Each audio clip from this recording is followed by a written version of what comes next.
आज की इस वीडियो में हम कार्तिक मास महात्म्य के 32वें और 33वें अध्याय की कथा सुनेंगे। पहले सुनते हैं 32वें अध्याय की कथा। बोलिए विष्णु भगवान की जय हो। भगवान कृष्ण कहते हैं, हे प्रिय, यमराज जी की आज्ञा को शिरोधार्य करते हुए प्रेत सेनापति धनेश्वर को नरकों के समीप ले गए और उसे दिखाते हुए कहने लगे, हे धनेश्वर, महान भय देने वाले इन नरकों की ओर देखो। इसमें पापी पुरुष सदैव दूतों के द्वारा पकाए जाते हैं। यह देखो, यह तप्तवाचुक नाम का नरक है, जिसमें देह जलने के कारण पापी विलाप कर रहे हैं।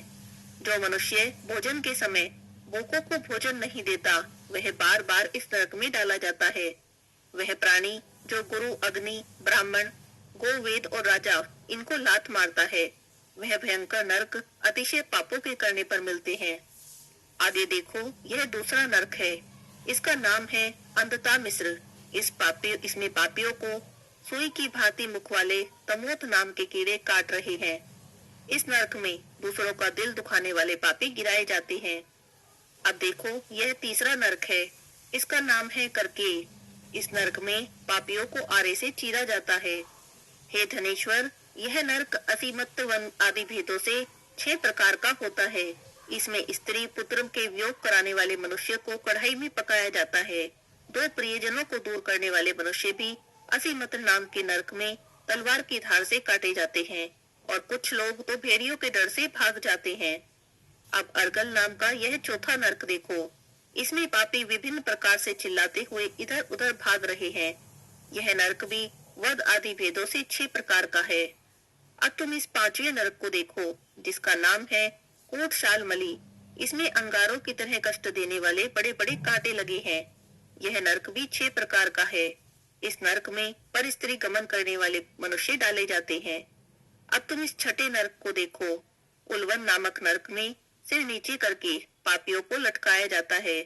जो लोग पक्षा भक्ष्य का विचार नहीं करते, दूसरे की निंदा करते हैं, चुगली करते हैं, वे इस नरक में डाले जाते हैं। दुर्गंध भेद से यह भी 6 तरह का है। अब इस 7वें नरक को देखो। इसका नाम है कुंभीपाक। यह अत्यंत भयंकर है और 6 प्रकार का है। इसमें महापातकी मनुष्य को पकाया जाता है। इस नरक में तो हजारों वर्षों तक यातना भोगनी पड़ती है। यही रौरव नरक है। जो पाप इच्छा से रहित किए जाते हैं वह सूखे, और जो पाप इच्छा से किए जाते हैं वह पाप आर्द कहलाते हैं। इस प्रकार शुष्क और आर्द भेदों से यह पाप 2 प्रकार के होते हैं। इसके अलावा और भी अलग अलग तरह के 84 प्रकार के पाप हैं।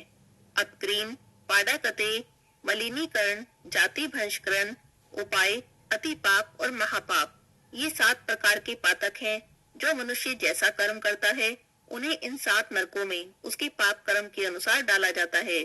क्योंकि तुम कार्तिक व्रत करने वाले प्रभु भक्तों का संसर्ग में रहे हो, उससे पुण्य की वृद्धि हो जाने के कारण ये सभी नरक तुम्हारे लिए निश्चय ही नष्ट हो गए हैं। इस प्रकार धनेश्वर को नरकों का दर्शन कराकर प्रीतराज उसे यक्षलोक में ले गए। वहां जाकर उसे वहां का राजा बना दिया। वही कुबेर के अनुचर धनक्षय नाम से प्रसिद्ध हुए। बाद में महर्षि विश्वामित्र ने उनके नाम पर एक तीर्थ बनाया। कार्तिक मास का व्रत महाफल देने वाला है। इसके समतुल्य अन्य कोई दूसरा पुण्य कर्म नहीं है। जो भी मनुष्य इस व्रत को करता है, व्रत करने वाले के दर्शन को करता है, उसे मोक्ष की प्राप्ति होती है। यहाँ पर कार्तिक मास महात्म्य के 32वें अध्याय की कथा समाप्त होती है। बोलिए विष्णु भगवान की जय हो। अब सुनते हैं 33वें अध्याय की कथा। सूत जी कहते हैं, इस प्रकार अपनी प्रिय पत्नी सत्यभामा को यह कथा सुनाकर भगवान श्री कृष्ण संध्योपासना के लिए चले गए। हे ऋषियों, यह कार्तिक का महीना भगवान विष्णु को बहुत प्रिय है और भक्ति प्रदान करने वाला है।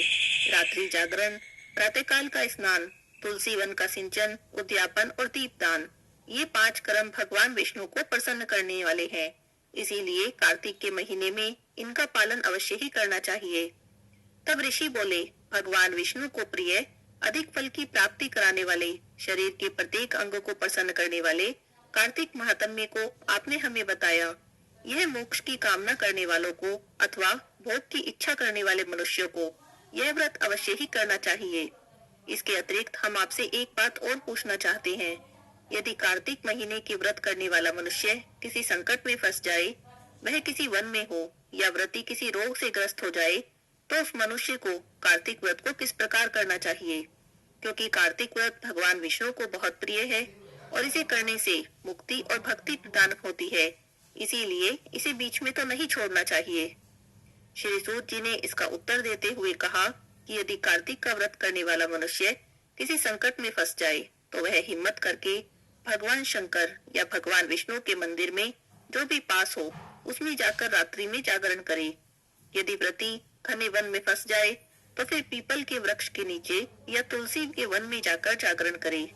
भगवान विष्णु की प्रतिमा के सामने बैठकर विष्णु जी का कीर्तन करे। ऐसा करने से हजारों गायों के दान के समान फल की प्राप्ति होती है। जो मनुष्य विष्णु जी के कीर्तन में बाजा बजाता है, उसे वाजपेयी यज्ञ के समान फल की प्राप्ति होती है। हरि कीर्तन में नृत्य करने वाले मनुष्य को सभी तीर्थों में स्नान करने का फल प्राप्त होता है। यदि संकट के समय या रोगी हो जाने पर जल न मिल पाने की स्थिति में केवल भगवान विष्णु के नाम मात्र से ही मार्जन कर ले। यदि उद्यापन न कर सके, तो व्रत की पूर्ति के लिए केवल ब्राह्मणों के प्रसन्न होने के कारण ब्राह्मणों को भोजन करा दे। ब्राह्मणों को प्रसन्न होते हैं तो विष्णु जी भी प्रसन्न रहते हैं। यदि मनुष्य दीप दान करने में असमर्थ हो, तो दूसरे के दीप की वायु आदि से भली भांति रक्षा करे। यदि तुलसी के पौधा समीप न हो, तो वैष्णव ब्राह्मण की पूजा कर ले, क्योंकि भगवान विष्णु सदैव ही अपने भक्तों के समीप रहते हैं। इन सब के न होने पर कार्तिक के व्रत करने वाला मनुष्य ब्राह्मण, गो, पीपल और वृक्ष वृक्ष की श्रद्धा पूर्वक सेवा करे। शौनक आदि ऋषि कहते हैं कि आपने गो ब्राह्मण को पीपल के समान और वट वृक्ष के समान बताया है। सभी वृक्षों में पीपल और वट वृक्ष को श्रेष्ठ कहा है, इसका क्या कारण है? सूची कहते हैं, पीपल भगवान विष्णु का और वट भगवान शंकर का स्वरूप है। पलाश ब्रह्मा जी के अंश से उत्पन्न हुआ है। जो कार्तिक मास में उसके पत्तल में भोजन करता है, वह भगवान विष्णु के लोक में जाता है। इन वृक्षों की पूजा, सेवा और दर्शन करने से सभी पाप नष्ट हो जाते हैं। तब ऋषियों ने पूछा, हे प्रभु, हम लोगों के मन में एक शंका है। ब्रह्मा, विष्णु और शंकर वृक्ष क्यों हुए? कृपया आप हमारी इस शंका का निवारण करें। तब सूत जी कहते हैं कि प्राचीन काल में भगवान शिव और माता पार्वती विहार कर रहे थे। उस समय उनके विहार में विघ्न उत्पन्न करने के उद्देश्य से अग्निदेव ब्राह्मण का रूप धारण करके वहां पहुंचे। विहार के आनंद के वशीभूत हो जाने के कारण कुपित होकर माता पार्वती ने सभी देवताओं को श्राप दिया। माता पार्वती ने कहा कि हे देवताओं, विषय सुख से कीट पतंगे तक अनभिज्ञ नहीं। आप लोग देवता होकर भी उसमें विघ्न उत्पन्न करते हैं, इसीलिए आप सभी वृक्ष बन जाओ। सूत जी कहते हैं, इस प्रकार कुपित पार्वती जी के श्राप के कारण सभी देवता वृक्ष बन गए। यही कारण है कि भगवान विष्णु पीपल और शिव जी वट का वृक्ष हुए। इसीलिए भगवान विष्णु का शनि देव के साथ योग होने के कारण केवल शनिवार को ही पीपल को छूना चाहिए, अन्य किसी भी दिन पीपल को नहीं छूना चाहिए। यहाँ पर कार्तिक मास महात्म्य के 33वें अध्याय की कथा समाप्त होती है। बोलिए विष्णु भगवान की जय हो। अब मैं आपको सुनाती हूँ गुणवती और धर्मराज जी की कहानी, जिसे कार्तिक के महीने में जरूर सुनना चाहिए। बोलिए धर्मराज जी की जय हो। एक समय की बात है, नैमिषारण्य में शौनक आदि सभी ऋषि परम श्रद्धा के साथ पुराणों के मर्मज्ञ सूत जी महाराज से पूछने लगे कि हे भगवान, हम आपके मुखारविंद से धर्मराज जी की कथा, उसका विधान और उसका महात्म्य सुनना चाहते हैं, सो आप कृपा करके हमें धर्मराज जी की कथा सुनाइए। सूत जी बोले, हे ऋषियों, आप लोगों ने मनुष्य के कल्याण की कामना से मुझसे पूछा है, अतः मैं आज आप लोगों को धर्मराज जी की ही कथा सुनाता हूँ। सारे तीर्थ और व्रत करने से, नाना प्रकार के दान देने वाले मनुष्य भी जिनके उद्यापन के किए बिना सुख के भागी नहीं हो सकते। इस विषय में आप लोगों को इस लोक में सुख और आगे के स्वर्ग सुख प्राप्ति के लिए धर्मराज जी की श्रेष्ठ कथा कहता हूँ। आप लोग बड़े ध्यान से सुने। पूर्व काल की बात है, राजा प्रभुवाहन महोदयपुर में राज्य करते थे। वह राजा बड़े ही धर्मात्मा थे, दयालु थे, गो ब्राह्मण अतिथियों की पूजा करते थे। उनके राज्य में हरिदास नाम का महाविद्वान और एक श्रेष्ठ ब्राह्मण रहता था। उनकी पत्नी भी बड़ी ही सुशील थी और धर्मवती थी। उनका तो नाम भी गुणवती था। हरिदास जी विष्णु सेवक बड़े तपस्वी थे। तदनुसार उनकी पत्नी भी श्री भगवान की भक्त थी और पतिव्रता थी। उसने प्राय सभी प्रसिद्ध देवताओं के व्रत किए, परंतु धर्मराज जी की यानी धर्मराज नाम से प्रभु की कभी सेवा नहीं की। वह गणेश जी के, चंद्रमा के, हरितालिका आदि देवियों के, राम जन्म के, जन्माष्टमी के, शिवरात्रि के, शिव जी के सभी व्रत करती थी। बड़ी श्रद्धा से एकादशी का व्रत करती थी और यथाशक्ति दान भी देती थी, अतिथि सेवा भी करती थी। इस प्रकार धर्मपरायण वह वृद्धावस्था में मृत्यु को प्राप्त हुई, तो यम के दूत आदर से उन्हें ले गए। दक्षिण दिशा में पृथ्वी से कुछ ऊपर अंतरिक्ष में धर्मराज जी का बड़ा भारी नगर है, जो पापी लोगों को तो बड़ा भय देता है। धर्मराज जी का वह पुर 1000 योजन का है, चौकोर है और उसके 4 द्वार हैं, नाना प्रकार के रत्नों से शोभायमान हैं। उसमें कई मनुष्य जो पुण्य भोगने को आए हैं निवास कर रहे हैं। स्थान स्थान पर गीत सुनाई देते हैं और बाजे बजते हैं। उस नगर के 7 कोट हैं। उसके बीचों बीच महासुंदर धर्मराज जी का मंदिर है। वह भी रत्नों से बना हुआ है। अग्नि, बिजली और बाल सूर्य के समान चमक रहा है। उसके दरवाजे की पैड़ियां स्फटिक मणि की और हीरे की कणियों से आंगन चमक रहा है। उन्हीं के मध्य में अनुपम सुंदर सिंहासन पर श्री धर्मराज जी भगवान विराजित हैं।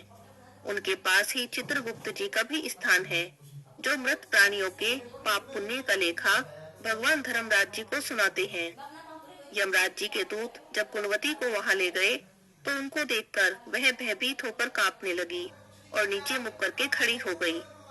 चित्रगुप्त जी ने उसके पूर्व जन्म के किए पाप पुण्य का लेखा जोखा पढ़कर सुनाया। धर्मराज जी उस गुणवती की हरिहर आदि सभी देवों में और अपने पति में भक्ति देखकर बहुत प्रसन्न हुए, पर उनके मुखमंडल पर कुछ उदासी भी थी और उस उदासी को गुणवती ने भी देखा। धर्मराज जी को उदास देखकर गुणवती ने निवेदन किया कि हे प्रभु, मेरी समझ में तो मैंने ऐसा कोई दुष्कृत्य नहीं किया जिससे आप उदास हो सकें। फिर आप उदास क्यों हैं? मुझे इसका कारण बताइए। धर्मराज जी ने कहा, हे देवी, तुमने व्रत आदि से, दान से सभी देवों को संतुष्ट किया, परंतु मेरे नाम से तो तुमने कुछ भी नहीं किया, ना ही कोई व्रत और ना ही कोई दान पुण्य। यह सुनकर गुणवती बोली, हे भगवान, आप मेरे अपराध को क्षमा करें। मैं आपकी उपासना पद्धति नहीं जानती। अब आप ही कृपा करके मुझे बताइए कि आपकी उपासना कैसे की जाती है, कैसे व्रत किया जाता है, जिससे कि सभी मनुष्य आपकी प्रीति पात्र बन सके।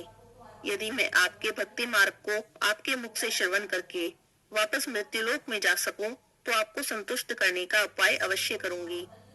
तब धर्मराज जी बोले, सूर्य भगवान के उत्तरायण में जाते ही जो महापुण्यवती मकर संक्रांति आती है, उस दिन से मेरी पूजा शुरू करो। इस प्रकार साल भर मेरी कथा सुनो और पूजा करो। इसमें कभी भी नागा नहीं करो। आपातकाल आने पर भी मेरे धर्म के इन 10 अंगों का पालन करो। धृति और लाभ संतोष, क्षमा, यम नियम द्वारा मन को वश में करना, किसी की वस्तु नहीं चुराना, मन से पर स्त्रियों या पर पुरुषों से बचना, यानी मन की शुद्धि और शारीरिक शुद्धि, इंद्रियों के वश में ना रहना, बुद्धि की पवित्रता यानी मन में बुरे विचार मत आने देना, शास्त्र विद्या का स्वाध्याय यानी पूजा पाठ करना, कथा सुनना और व्रत करना। इसके बाद दान पुण्य करना, सत्य बोलना, सत्यता का व्यवहार करना, कभी क्रोध न करना। ये 10 धर्म के लक्षण हैं और मेरी इस कथा को नियम से सदा सुनते रहना और पढ़ते रहना। यथाशक्ति दान करना, पुण्य करना और परोपकार करना। जब साल भर बाद फिर से मकर संक्रांति आए, तब उद्यापन कर देना। सोने की असमर्थ हो तो चांदी की मेरी मूर्ति बनवाना।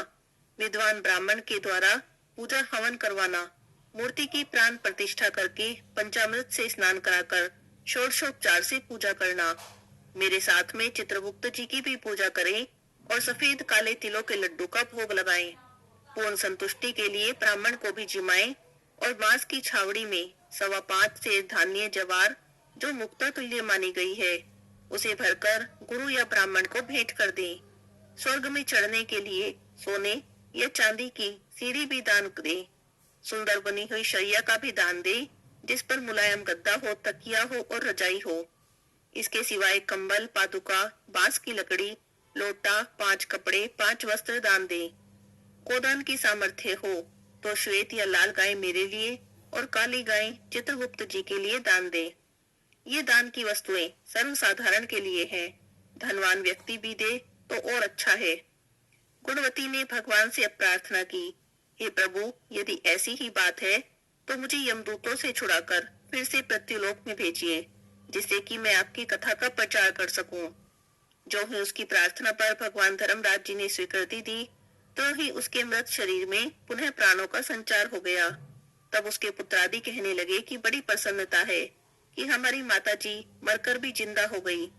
इसके बाद गुणवती ने अपने पति और पुत्रादि को सभी बातें कही जो धर्मराज जी ने मनुष्य कल्याण के लिए कही थी।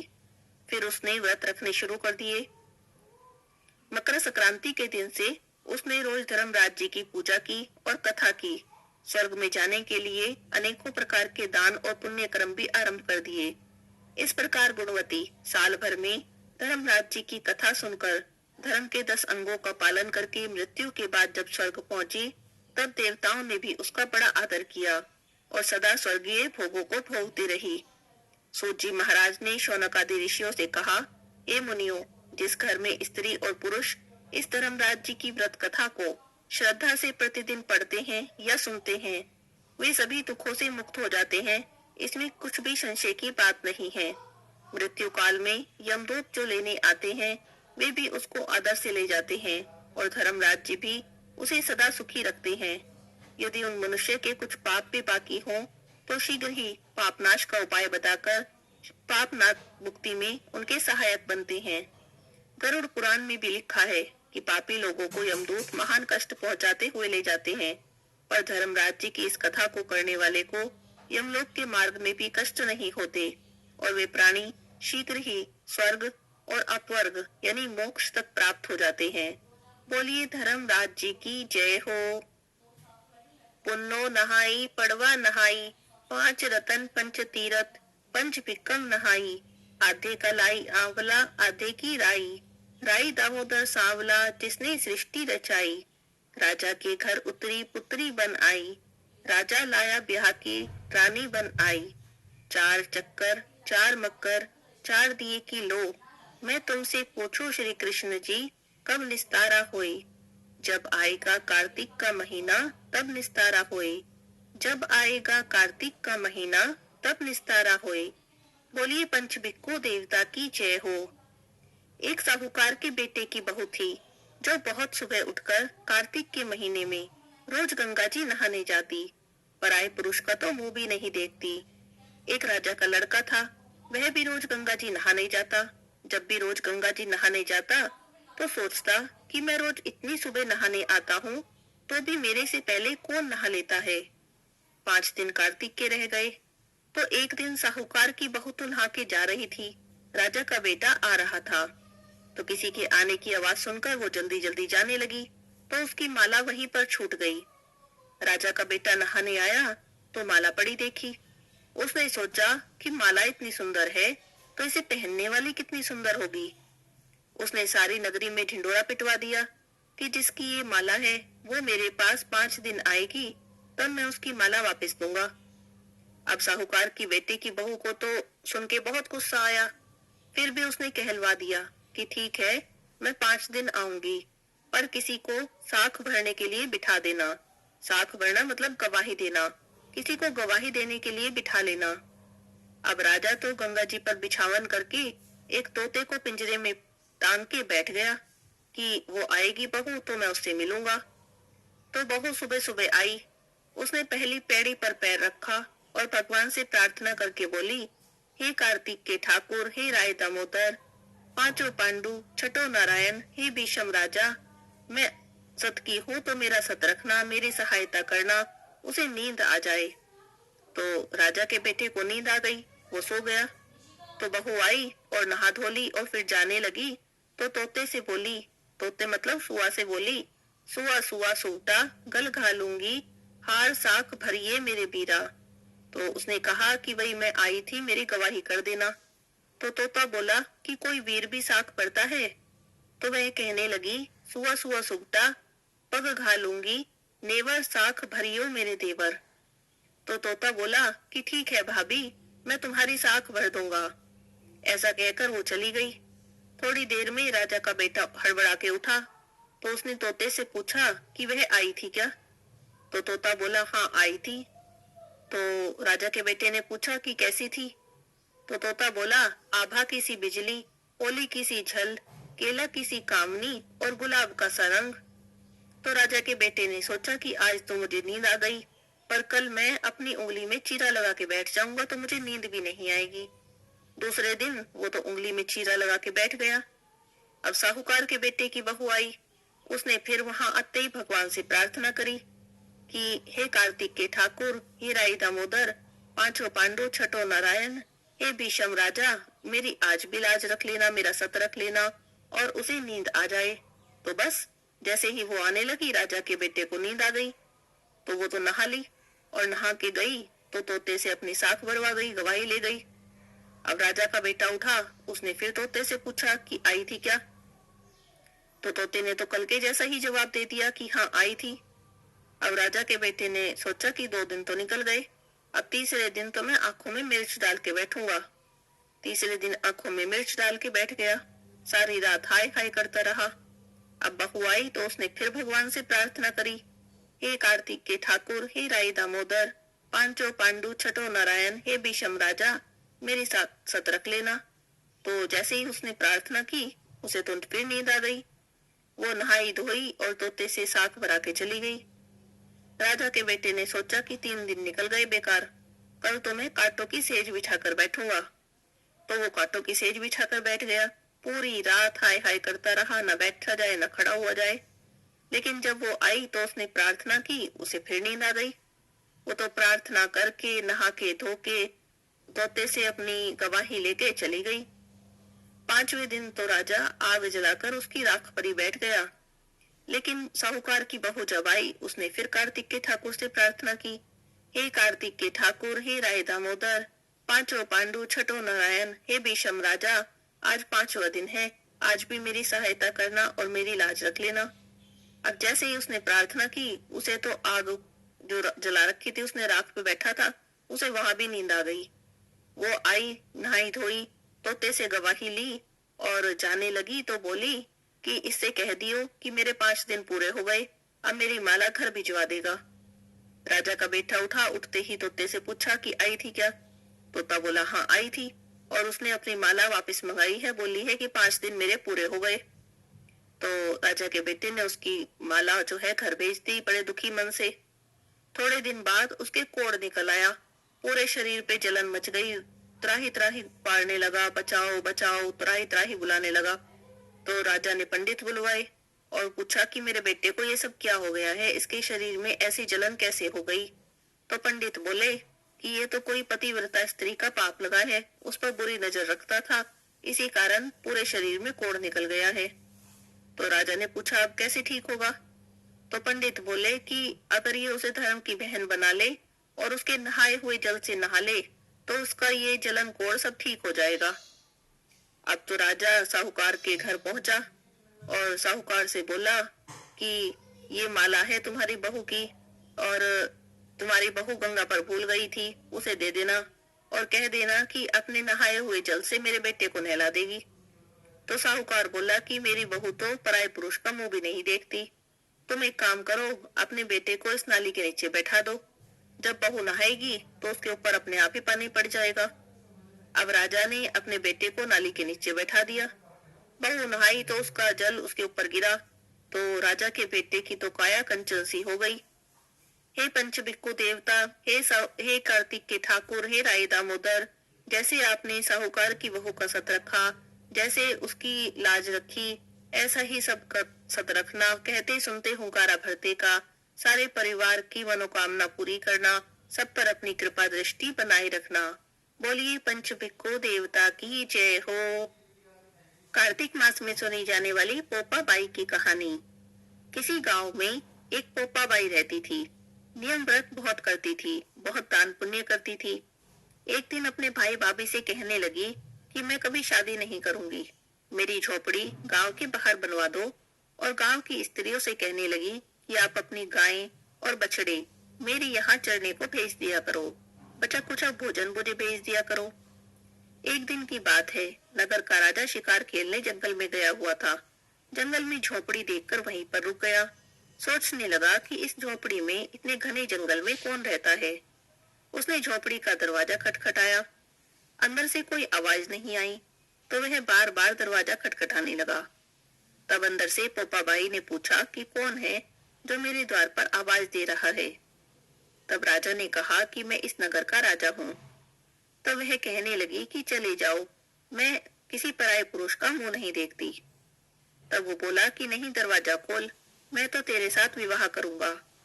तब पोपाबाई ने कहा कि जहां से आए हो वहीं चले जाओ, मैंने कहा ना, मैं पराये पुरुष का मुंह भी नहीं देखती। तब राजा जबरदस्ती पोपाबाई को उठाकर ले जाने लगा। रास्ते में पोपाबाई ने राजा को श्राप दे दिया कि उसका सारा राजपाट नष्ट हो जाए। जब वह अपने नगर में पहुंचा, तब उसने देखा कि उसका सारा राज्य नष्ट हुआ पड़ा है। तो रानियां कहने लगी कि इसको आप जहां से लाए हो वहीं वापस छोड़ आओ। जब राजा पोपाबाई को छोड़ने जाने लगा, तब रास्ते में पाप की नदी आई। राजा उस पाप की नदी में डूब गया। पोपाबाई धर्मराज जी के पास पहुंची, तो धर्मराज जी ने पोपाबाई को स्वर्ग का राज दे दिया। एक बार एक सेठ सेठानी मृत्युलोक से स्वर्गलोक में गए। प्रवेश करने के लिए स्वर्ग का द्वार बंद देखकर उन्होंने धर्मराज जी से द्वार खोलने की प्रार्थना की। तब धर्मराज जी कहने लगे कि मैं इस द्वार को नहीं खोल सकता हूँ, इस द्वार पर तो पोपाबाई का राज है। तब सेठ सेठानी ने कहा कि हम तो पोपाबाई को नहीं जानते। धर्मराज जी कहने लगे कि 7 दिन तक मृत्युलोक में वापस जाओ। वहां जाकर 8 खोपरे में राई भरकर 5 कपड़े ऊपर रखकर कहानी सुनो और उद्यापन करो और कहो कि राज है पोपाबाई का।